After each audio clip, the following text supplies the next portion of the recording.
அதோட கிறிஸ்தர் இன்னைக்கு பாத்தீங்கன்னா தமிழ்நாட்டுல சுமார் 3000 ஜல்லி கிறிஸ்தர் இருக்குது.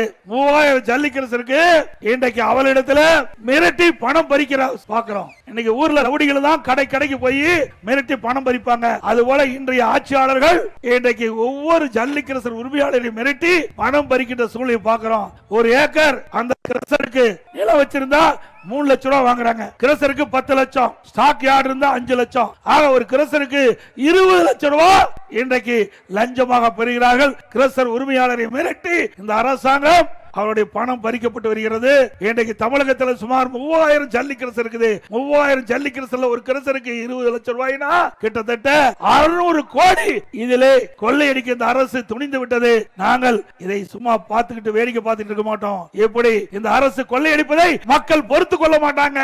ஸ்டாலின் அவர்களே, இறுதி ஆட்சி உடைய இறுதி கட்டம் வந்து விட்டது. இன்றைக்கு கிடைப்பதெல்லாம் சுருட்டி விடலாம் என்று எண்ணுகிறீர்கள். அந்த அடிப்படையில் தான் கிறிஸ்தர் உரிமையாளர்களை மிரட்டி ஒரு கிறிஸ்தருக்கு 20 லட்சம் ரூபாய் பணம் பறிப்பதை நிறுத்திக் கொள்ளுங்கள். இல்லாவிட்டால் அதிமுக ஆட்சி மலர்ந்தவுடன் இதற்கு உரிய நடவடிக்கை எடுக்கப்படும் என்பதை நேரத்தில் தெரிவிக்கிறேன்.